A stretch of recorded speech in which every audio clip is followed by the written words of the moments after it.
welcome back. Thank you, sir. Since you're the one who's rested, you'll get, even in the bullpen. Yeah, there's some nicotine out there. What would the Republican reaction be if a Democratic president hid their health from the public or pushed for their physician to make false statements? Yeah, we didn't even get to that scandal, really, that he wrote his own medical report and gave it to his doctor. Like, that guy's a doctor. Okay. I think the answer depends on the flammability of Sean Hannity's hair. Right. I mean, it's just, we're so past where the buses run on all this stuff. Right. Oh, good. I'm glad you're loosening up and agreeing with me on overtime. I'm bringing you around. I'm trying to save the republic here. I know you are, and you're doing a hell of a job. Okay. Matt, does libertarianism have a place in today's political parties? Hell yes. I mean, for the Libertarian Party, first of all, I mean, we're in an interesting moment right now where both major parties have really retreated on stuff like government spending, like holding the line on interventionism against surveillance, warrantless surveillance, and other things like that. And I would also argue free speech, and so we need more libertarian ideas in both parties and also in the Libertarian Party, I think. What does Matt look like in his underwear, General? General, how are NSA operations being protected from a president who leaks intelligence to our adversaries? All right, without arguing the premise, all right? Right. Here's the seriousness. You carry Ohio, you carry Michigan, you carry Wisconsin, you get the secrets. And so if you got an issue there, you need to talk to the voters. Yes. Not to the agency. That's so depressing. But that's the reality. It would be worse if he was interested. It would be worse if he actually read a briefing or cared about anything except whether, Nordstrom is selling Ivanka's shoes. And that's one of the challenges we have. We have a president, Michael Gerson, one of Bush W's speechwriters, said, Donald Trump lives in the eternal now, little history, no consequence. The whole job of intelligence is context.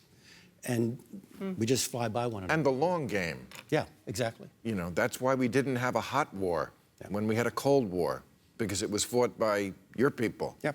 And that's a preferable way to do it.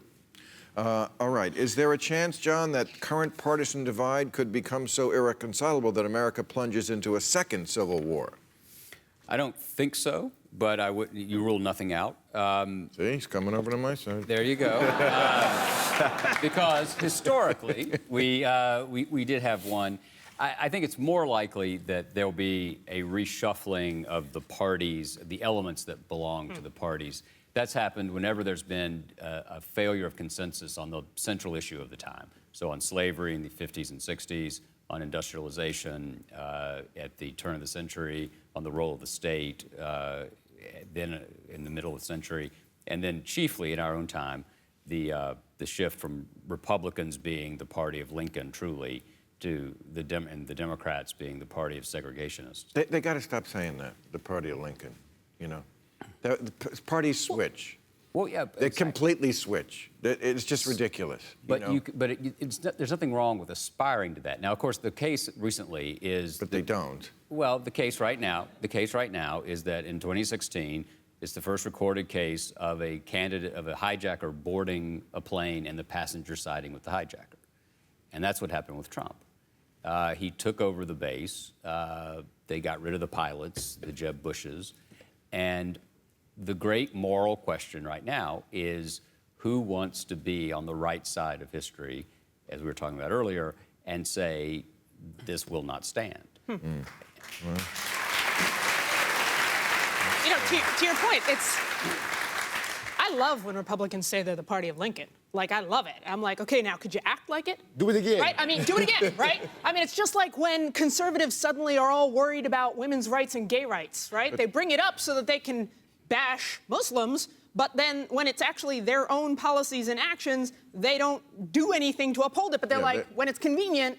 They say it. They use it as a fig leaf for their otherwise racist behavior. Oh, we're the party of Lincoln. It's sort of the way George Bush, remember when he was talking about his National Guard service, like, don't denigrate the Guard.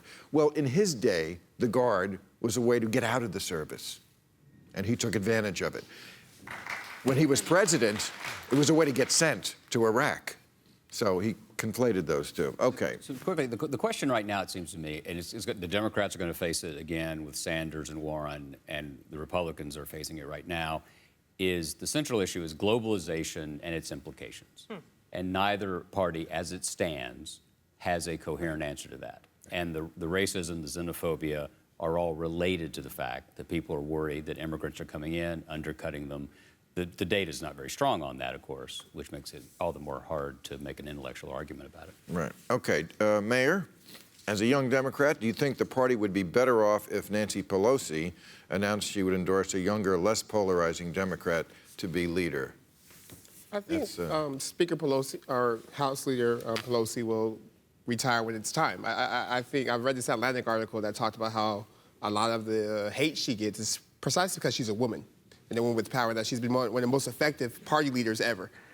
So I'm thankful for her leadership and everything she's done. I think when it's time, I'm glad you stick by her like that, because like so many Democrats throw her under the bus. Okay. But I think to the wider point, the party does have to develop a bench.